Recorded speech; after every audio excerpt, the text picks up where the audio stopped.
Welcome to Baba academy online education digital class. હું ગૌરવ મકવાણા બાબા એકેડમીના online digital platform પર આપ સર્વે વિદ્યાર્થી મિત્રોનું હાર્દિક સ્વાગત કરું છું. તો આપણે ભણી રહ્યા છીએ ધોરણ 9 વિષય ગણિત અને એમાં પ્રકરણ નંબર 2 છે બહુપદીઓ. એનો અભ્યાસ કરી રહ્યા છે. એમાં સ્વાધ્યાય 2.1 નો અભ્યાસ કરી રહ્યા છે અને એમાં દાખલા નંબર 1 વ્યવસ્થિત ભણાયેલો છે અને હવે જોવાનું છે દાખલા નંબર 2. દાખલા નંબર 2 માં કીધું કે નીચેનામાં x ના વર્ગનો સહગુણક લખો. સહગુણક લખવાનો પણ કોનો x નો વર્ગ હોય એની સાથે જે ગુણાયેલું હોય. હવે સહગુણક કોને કહેવાય એ બધું મેં તમને સમજાયેલું છે બેઝિક થિયરીમાં.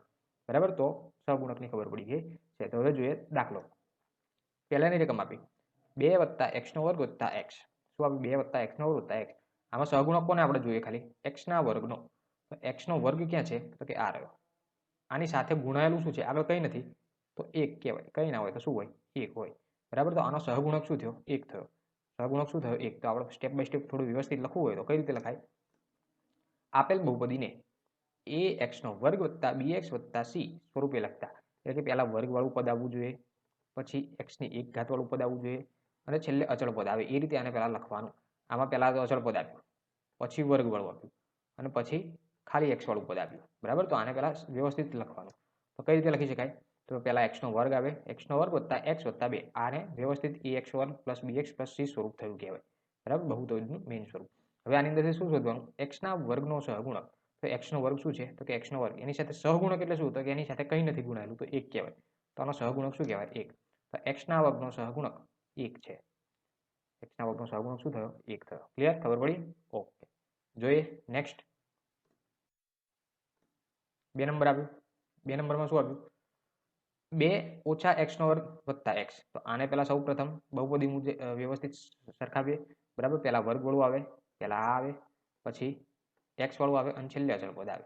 બરાબર, તો અહીંયા લખીશ કે આપેલ બહુપદીને ax નો વર્ગ + bx + c સ્વરૂપ સાથે સરખાવતા. તો પહેલા x નો વર્ગ, વર્ગવાળું કયું પદ છે? હા, તો -x નો વર્ગ પહેલા આવે, પછી x વાળું પદ, તો આ x વાળું પદ, તો એ પછી આવે અને છેલ્લે અચળ પદ એટલે કે 2 આવશે. ક્લિયર?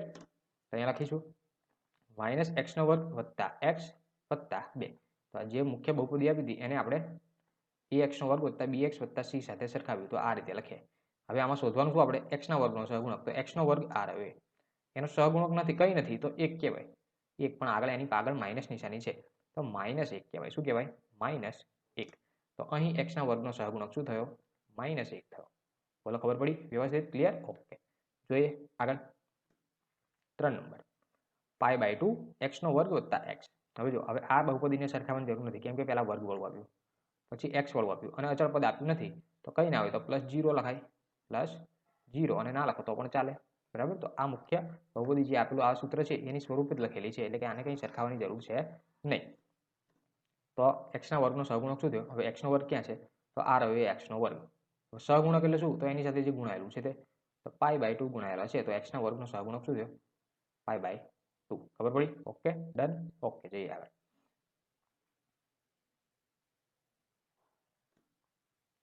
4 નંબર આપ્યું. વર્ગમૂળમાં 2x - 1. આની અંદર શું શોધવાનું? પાછા x નો વર્ગનો સહગુણક. તો આની અંદર પહેલી વાત તો x નો વર્ગ છે જ નહીં, ખાલી x જ છે.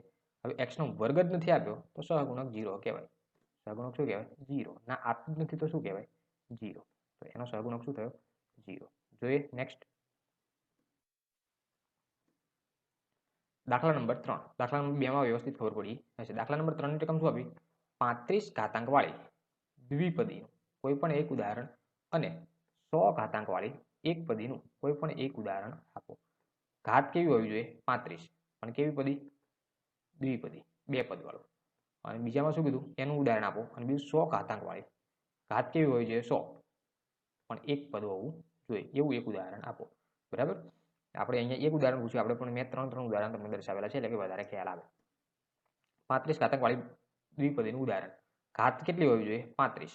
કોઈ પણ સંખ્યા તમે લખો, ઘાત 35 આવે તો x ની ઘાત 5, પછી આગળ 5 લખો, પાછળ 17 લખો, 18 લખો, આગળ 10 લખો, 15 લખો, આગળ જે તમારે લખવું એ લખી શકો.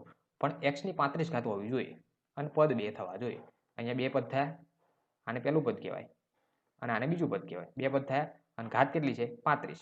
આ એક જ ઉદાહરણ કીધું આપણને, પણ આપણે મેં 3 દર્શાવે છે. બીજું ઉદાહરણ 6y ની 35 ઘાત. જો ઘાત 35 થવી જોઈએ, x હોય, y હોય, z હોય, એનાથી મતલબ નથી.